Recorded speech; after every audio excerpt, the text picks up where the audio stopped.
Aton, the sun god.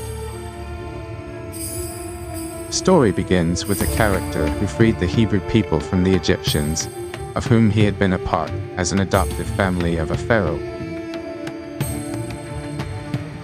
Guiding the Egyptian people across the sea, separating the waters, to then find the tablets of the law, we were referring to Moses. And we have him surrounded by children, as always, although it doesn't seem like it. He is 100 years old and will still live 20 more.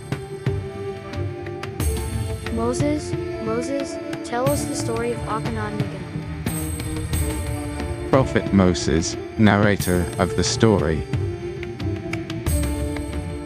All right, the year was 1353 BC, that is, 100 years ago.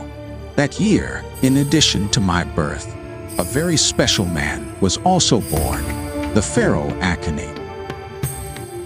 Pharaoh, who would change the course of the history of religion and the way men relate to the gods.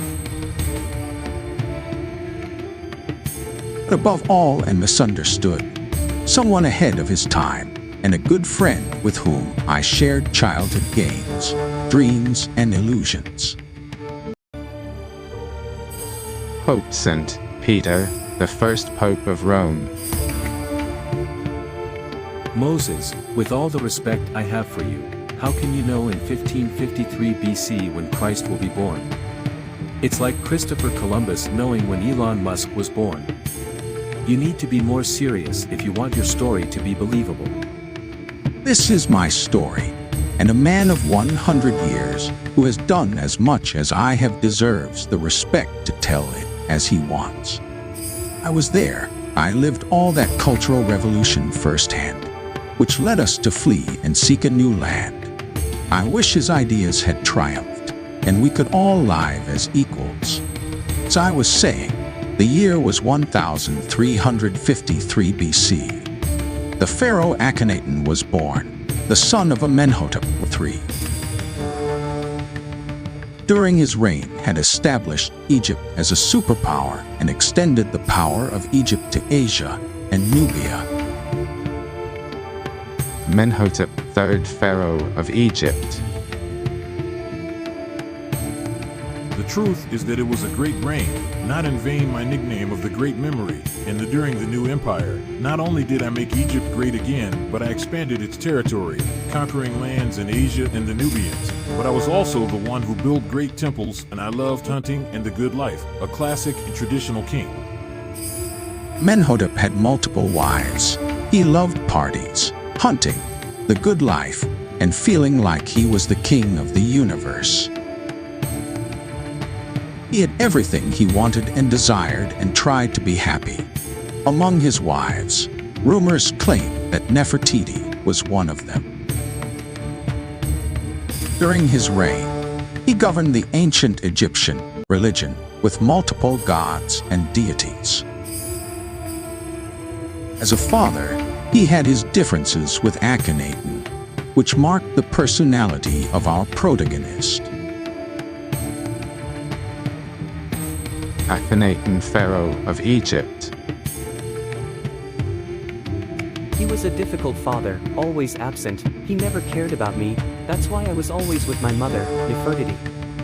You could say he was the inventor of the Oedipus complex. When Akenatón ascended to the throne, he broke with everything and became the first revolutionary in history. He changed society, built a new city called Amarna, and changed the worship to a single true God. Imagine that weird kid that nobody wanted ascended to the throne and decided that the entire court should move away from the capital and build an entire city to worship a single God, that is his father, and not the previous pharaoh. Priests and all religious power went on strike. Logically, when you step on a snake, it will turn around and bite you. As the only true God is Christ, and not the son god of this pharaoh who drove him mad and paid for his sins. I had a vision of a single creator God in the sky who ruled over men and created heaven and earth. That is why I went to Amarna, the place where my god Aton was born. I was a misunderstood man, but I fought for my ideas until the end. God Aton, the one God. I am the only and true God, omnipresent and omnipotent, the creator God of heaven and earth of men who rule over the darkness, and my son Akenatón is my representative on earth. I was the first unique God in history, then many copied me, but the original, the first, I was Aton. A God who has a son on earth, but is this a spoiler or what is it? Did he send him to earth to save men? Akenatón, son of the god on earth, married his mother Nefertiti and reigned with her in Amarna as his wife and mother. She was fertilized by the spirit of the god in the form of a sacred eagle and gave birth to his son Tutankamón.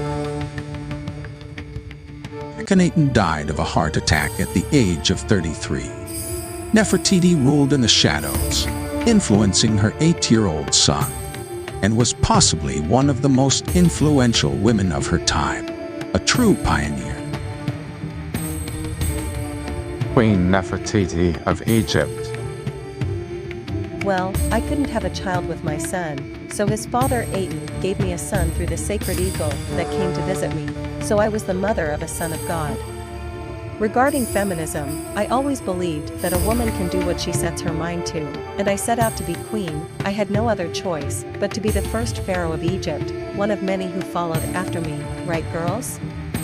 Thank goodness she wasn't visited by a dove, or we would have had copyright problems. And even though she died at the age of 33, she wasn't crucified like my Lord. She died of a heart attack like a commoner. That's not the death of a god on earth. Tutankamón was never loved by his subjects. They did not understand the cult of his father, and he ascended to the throne as an 8-year-old boy. With only 10 years of reign due to a hip infection at the age of 19, he was buried in a hurry in the Valley of the Dead. During a large part of his mandate, the real power was held by his mother Nefertiti. Tutankamón, Pharaoh of Egypt. The truth is that I was a misunderstood man.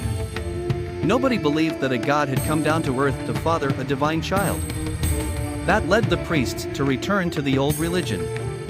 He was always a mama's boy, always fluttering under his skirt. He didn't give me time to grow up as a man or as a pharaoh, too many enemies and too little time to fight. Figure of Tutankamón fell into oblivion. His name was erased from history. His legacy was eliminated. His tomb in the Valley of the Dead remained hidden and buried by the rubble of other tombs for centuries. He was a forgotten pharaoh that nobody knows. He paid the price of being the son of who he was.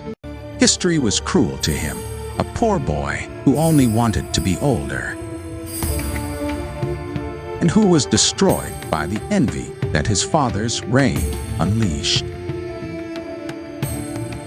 Howard Carter, archaeologist. Well, that's not entirely true. I found that tomb intact in 1922 and made Tutankamón the most famous pharaoh in history.